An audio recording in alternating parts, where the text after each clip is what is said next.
नमस्कार, Delhi metro NCR bulletin में आपका स्वागत है। आइए नजर डालते हैं आज की ताजा तरीन खबरों पर। 125 कांग्रेस उम्मीदवारों की पहली लिस्ट जारी। 40% महिलाओं को टिकट। उन्नाव रेप पीड़िता की मां भी लड़ेगी चुनाव। कांग्रेस महासचिव प्रियंका गांधी ने यूपी में कांग्रेस के 125 उम्मीदवारों का ऐलान कर दिया है। पहली सूची में 40% महिलाओं को टिकट दिया गया।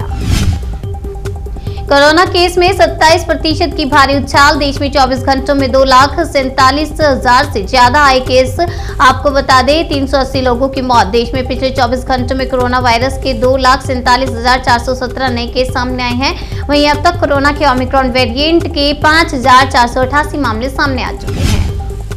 महाराष्ट्र में कोरोना का कहर। अब तक 200 से अधिक पुलिस के जवानों ने तोड़ा दम। महाराष्ट्र पुलिस के मुताबिक राज्य में 265 पुलिस के जवान कोरोना संक्रमित होकर अपनी जान गंवा चुके हैं। अकेले मुंबई में अब तक 126 पुलिस जवानों की मौत हो गई।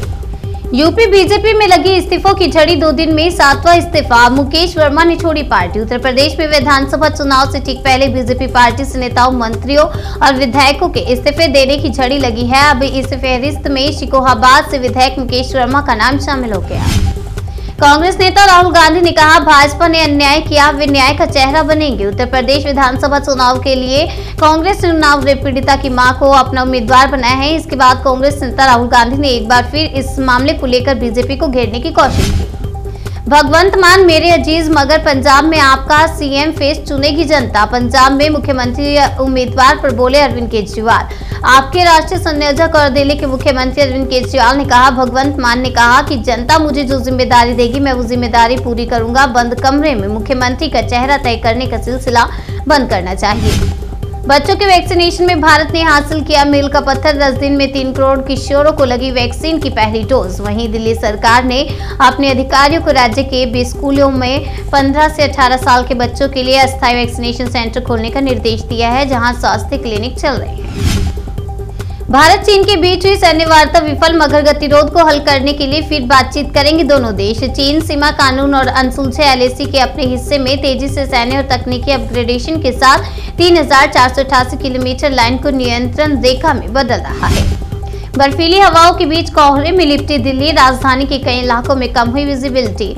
उत्तराखंड, हिमाचल और जम्मू कश्मीर समेत पहाड़ी राज्यों में हुई बर्फबारी से देश की राजधानी दिल्ली कड़ाके की ठंड से ठिठुर रही है। आपको बता दें, सर्द हवाओं के चलने के साथ गुरुवार को दिल्ली के कई इलाकों में घना कोहरा छाया रहा।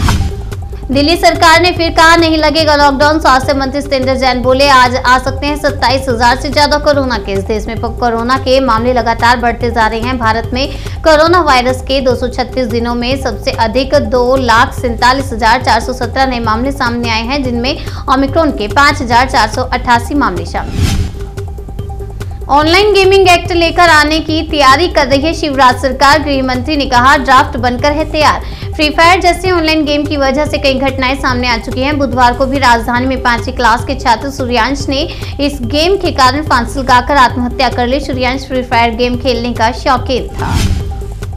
अब धर्म सिंह सैनी ने दिया योगी कैबिनेट से इस्तीफा। मुलाकात के बाद अखिलेश यादव बोले, मेला होवे।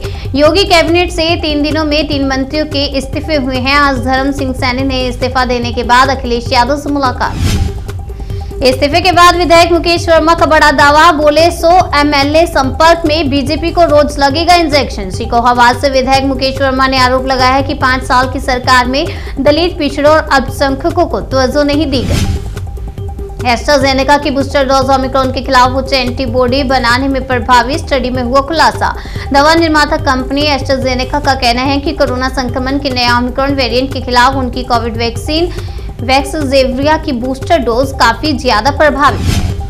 कुलगाम मुठभेड़ में मारा गया जैश का खूंखार आतंकी बाबर 2018 से ही आतंकी वारदातों में था शामिल। कुलगाम में मारा गया आतंकी 2018 से ही शोपियां और कुलगाम में सक्रिय था और कई आतंकी वारदातों में शामिल रहा था। आतंकवादियों से मुठभेड़ के दौरान एक पुलिस का जवान भी शहीद हो गया। राजस्थान के अलवर में निर्भया जैसी दरिंदगी। फिलहाल पीड़िता की हालत स्थिर, सियासत तेज। अलवर में मुखबधिर नाबालिग से गैंगरेप के बाद आरोपी निर्भया की तरह लहूलुहान हालत में सड़क पर फेंककर भाग गए और पीड़िता की हालत गंभीर होने पर उसे जयपुर रेफर किया।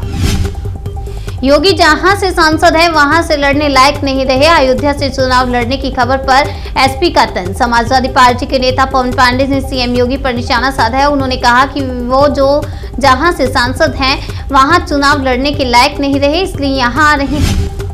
दिल्ली मेट्रो एनसीआर बुलेटिन में फिलहाल इतना ही। तब तक के लिए बने रहिए हमारे साथ और देखते रहिए नेशनल इंडिया न्यूज।